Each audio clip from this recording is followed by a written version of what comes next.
We're in a long streak of people who need no introduction. Roger Nelson was at the Pear Lab in Princeton from 1980 to 2002. In 1997, he started the Global Consciousness Project. This is forward. And he wants you to know that although he retired from Princeton in 2002, his wife claims that he didn't really retire because of the Global Consciousness Project. So, Roger. Thank you and good morning, or as Bob says, whatever it is. These are wonderful long days. I want to talk about basically what amounts to hard-edged, scientific, statistically based material, but I would like to start by mentioning that this project began because we were interested in consciousness.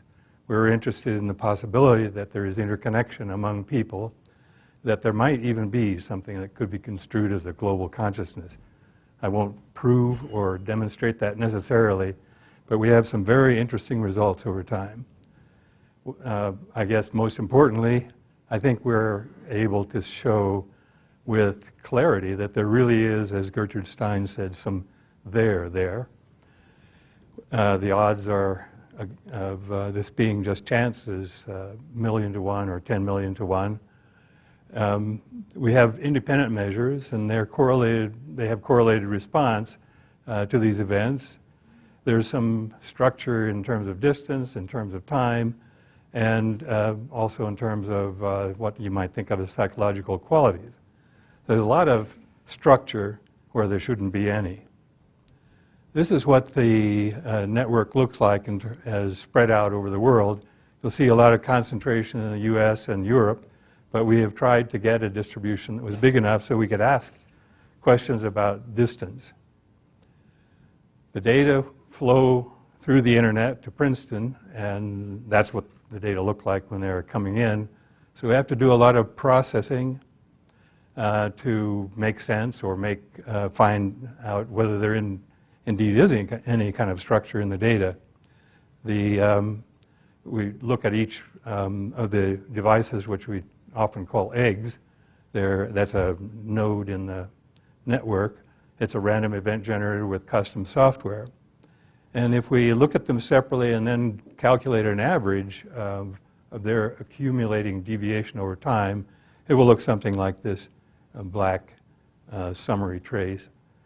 And it may look like this. In our formal experiments, we first define the event.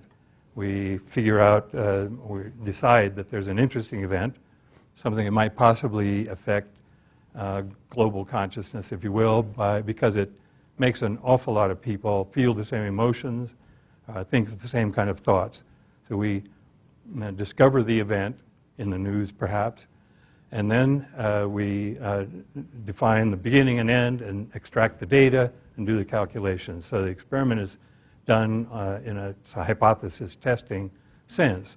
We know ahead of time, without looking at the data, which data we're interested in. And we often use these kind of figures to plot the result. They're really just a historical record of the duration of the event, but this point at the end is the point we're interested in terms of a bottom line statistic for each of the events. Here I'll just give you 2 or 3 examples and then get on to the kind of analytic details. This is September 11th in the context of a week of surrounding days. So if we look at our first prediction, really only encompassed 4 hours. That's the formal prediction, and it was marginally significant. It was at the 0.02 level or something like that. Had we realized the magnitude and consciousness space, we might have said, let's look at 2 days. That effect in the data should look like what it looks like on the left, a kind of random walk with a level trend. And of course you see, when we examine over a longer period of time, there's a tremendous persistence in the effect, a big deviation that's apparently associated with the feelings and thoughts that people had. This one is a completely different kind of event. This one was planned and organized, synchronized meditation, which we, as best we can tell, involved about 500,000 people around the world. That's not a huge number in comparison to what 9/11 might produce. Nevertheless, there's a powerful deviation from the expected level trend. Another completely different kind of event, New Year's. We've now had 10 New Years that we could look at. And the question, one of the questions we ask is, does the variability of the data stay constant, or does it decrease? And as you can see, a few minutes before midnight, when people are beginning to think, midnight's coming, I have to find my partner so I can get a hug, or I have to get my glass ready so I can toast the new year, and so forth. Fairly strong evidence that there's, even in an unimportant event, this coalescence of large numbers of people in a similar direction or the same interest can produce an effect on our random event generator network. This is a picture of the data over almost 10 years. There are 250 events, and the cumulative, even though sometimes it's backwards, sometimes we're flat, sometimes there's no kind of effect, the tendency is for there to be an effect. It's relatively small, but the accumulation over such a large number of formal trials is highly significant, with a z-score equivalent to 5 plus standard deviations, 1,000,000 to 1 odds or smaller. The independent statistics we have names for them. We call one of them network variance, or netvar, and a second one which is called covar. They're really pair products, in one case of z-scores, in the other case of squared z-scores. One is more responsive to distance implications, and one more responsive to temporal interconnections in the data. If we plot those over time, we see, and compare that with the kind of control data. The gray cloud is 1,000 resamplings from the database with the same event definitions, except now they're just randomly, pieces of data randomly extracted. That's a kind of background that you expect from truly random data. Both of those measures, or a combination of those independent measures, show a pretty strong difference. Here's another way to look at the independent measure question.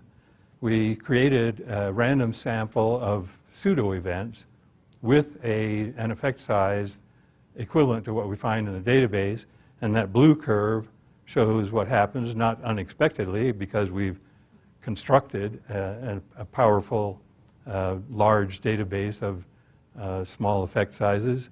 We get a peak z-score of 7 or 8 standard deviations. Now the question is, what happens if we, on these pseudo events, calculate the same do the same calculations, but now with our covariance measure, and the red trace shows that there's basically nothing there. This is, I think, a good demonstration of the true independence of these measures. Now, going on to some of the structure, we see that if we move the event from its real time, slide it toward the future or toward the past, we quickly lose the high departure from expectation and enter in a kind of random space. This also answers the question that some people ask, aren't there a lot of other spikes in the database? And this, in a sense, shows that the spikes associated with the events that are predefined are themselves spectacular. The correlation between the two measures is shown in the right-hand figure. They both are centered on the time of the real event, and if you move the event artificially from either to the future or the past, it changes. Another version of time structure. This, by the way, I believe was on the first slide, but much of this work is from Peter Bancel, who was here at the SSE meeting and gave a presentation last year. He, in this case, looked at the correlation between our two independent measures. They both